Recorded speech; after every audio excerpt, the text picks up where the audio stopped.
हे भगवान, आज भी कुछ खाने को नहीं है। बेटा, क्या मुझे आज रात के लिए थोड़ा पानी मिल सकता है? महाराज, महाराज, मेरे पास बस यही एक रोटी है, आप खा लीजिए, मैं पानी पीकर सो जाऊंगा।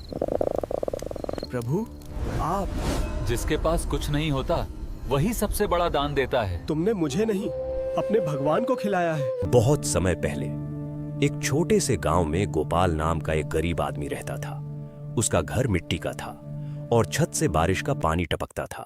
गोपाल के पास न जमीन थी न पैसा, लेकिन उसके पास एक चीज थी, अटूट भक्ति। वह रोज सुबह उठकर नदी में स्नान करता और फिर मंदिर जाकर भगवान कृष्ण की पूजा करता। गांव के लोग उसका मजाक उड़ाते थे। वे कहते, अरे गोपाल, भगवान तुम्हारी सुनते तो तुम इतने गरीब क्यों होते?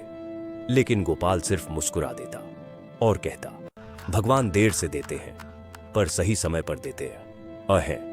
भगवान की परीक्षा एक दिन द्वारका में बैठे भगवान कृष्ण ने गोपाल की भक्ति देखी। उन्होंने मुस्कुराते हुए कहा, चलो आज अपने इस भक्त की परीक्षा लेते हैं। और उसी समय भगवान कृष्ण एक बूढ़े साधु का रूप धारण करके धरती पर आ गए। भूखा साधु शाम का समय था। गांव में बारिश हो रही थी। साधु बने भगवान कृष्ण धीरे धीरे चलते हुए गोपाल के घर पहुंचे। उन्होंने दरवाजा खटखटाया। गोपाल ने दरवाजा खोला। सामने एक बूढ़ा साधु बारिश में भीगा हुआ खड़ा था।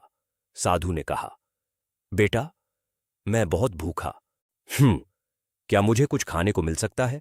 गोपाल कुछ देर चुप रहा, क्योंकि उसके घर में खाने के लिए बस एक रोटी थी जो उसने अपने लिए बनाई थी।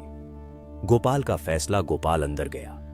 उसने रोटी को देखा, फिर मंदिर में रखी भगवान कृष्ण की छोटी मूर्ति को देखा और बोला, हे कृष्ण, आज लगता है आपने मुझे मौका दिया है। वह वापस बाहर आया और पूरी रोटी उस साधु को दे दी। साधु का सवाल साधु ने पूछा, और तुम? तुम क्या खाओगे?